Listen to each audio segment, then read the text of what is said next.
আজকে অসম্ভব মজার একটা ভর্তার রেসিপি তৈরি করে দেখাবো। এটা একেকজন একেকভাবে বানায়। আমি আমার প্রসেসটা আজ আপনাদের সাথে শেয়ার করব। খুবই সহজ করে যে কেউ বানাতে পারবে, কারণ এই ভর্তার রেসিপিটা একটু ঝামেলাকর বলে অনেকে বানাতে চায় না। তাই আমি খুব সহজ করে বানিয়ে দেখাবো। এবং এই রেসিপিটা হলে আমার মনে হয় না ভাত খাওয়ার জন্য আপনার সাথে আর কিছুর দরকার হবে। আশা করছি পুরো ভিডিওটা দেখবেন এবং অবশ্যই অবশ্যই এই রেসিপিটা ট্রাই করবেন। প্রথমে আমি এখানে 100 গ্রামের মতো বাঁশপাতা চাপা নিয়ে নিয়েছি, ভালোভাবে ধুয়ে পরিষ্কার করে নিয়েছি। শুটকি কিন্তু বেশ ভালোভাবে ধুয়ে পরিষ্কার করে নেবেন। এখন তেলে ভেজে নিব।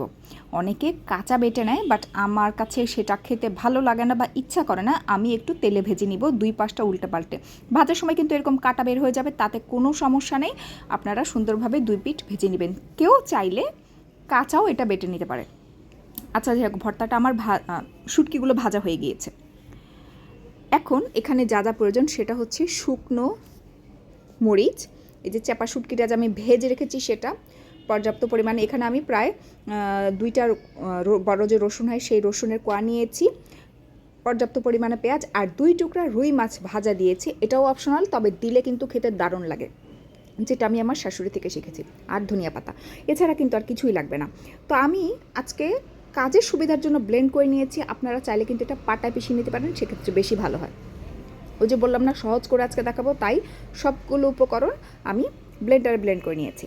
এখন কিভাবে এটা পাতার মধ্যে মোড়াবো, লাউ পাতা দিয়ে আমি করছি, অনেকে এটাকে কচু পাতা দিয়ে করে। তো পাতাগুলোকে খুব ভালোভাবে ধুয়ে পরিষ্কার করে নিয়েছি। এখন দেখুন আমি ভাঁজটা কিভাবে দিচ্ছি, খুবই সহজ ভাঁজ, খেয়াল করবেন। এটা আসলে ভাঁজটা কিন্তু আমি বলে আপনাদেরকে বোঝাতে পারবো না, এই ভাঁজটা আপনাদেরকে দেখে বুঝে নিতে হবে।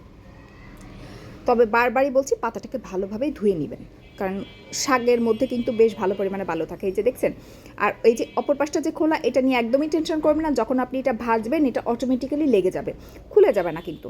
তো আমি এভাবে সবগুলো লাউ পাতা এভাবে আমি র্যাপ করে নিলাম ভর্তা দিয়ে। তো এখন আমি এটাকে তেলে ভেজে দেখাবো। দেখুন সবগুলো, এই যে দেখুন আমি আবার দেখাচ্ছি, এই যে পিছনের অংশটা কিন্তু খোলা, কোনো টেনশন করবেন না যে এটা খুলে যাবে। তো চুলায় আমি একটা ফ্রাই প্যানের মধ্যে তেল দিয়ে দিলাম। আপনি যদি এটাকে স্টোর করেন সেক্ষেত্রে হালকা করে ভেজে উঠিয়ে রাখবেন, আর যদি ইনস্ট্যান্ট খান তাহলে একটু বেশি করে ভেজে নেবেন। আমি আবার এটা কিছু পরিমাণে ডিপ করব পরে আবার ভেজে খাওয়ার জন্য, যার কারণে আমি কিছু ভর্তাটাকে যে চাপা পুলি যেটা বলে বা পুর ভরা চাপা, সেটা ডিপে রাখবো। তো কিছু আমি হালকা ভেজে তুলে রাখবো, ঠান্ডা করে তারপর একটা এয়ারটাইট বক্সে রেখে ডিপে ভরে আপনি অনেক দিন পর্যন্ত রেখে খেতে পারবেন। যখন খাবেন তখন নামিয়ে জাস্ট এরকম তেলের মধ্যে ভেজে নিলেই এটা হয়ে যাবে। আর খাবারের জন্য 3-4টা আপাতত আমি একটু ভালো করে ভেজে নিব। চুলার জালটা কিন্তু মিডিয়াম টু লো হিটে রেখে ভাজবেন, খুব বেশি জালে ভাজবেন না, তেলটা ছিটকে যায়। অল্প ঝালে ভেজে নেবেন। তো আমার দেখুন ভর্তাগুলো সুন্দরভাবে হয়ে গিয়েছে। তো এগুলো আমি এখন তুলে নিলাম। আর ওই যে বললাম না যে পাতাটা একটু খোলা ছিল, দেখুন একটা পাতাও কিন্তু খুলে যায়নি। আপনি যখন তেলে দিবেন খোলা অংশটাই নিচের দিকে দিবেন।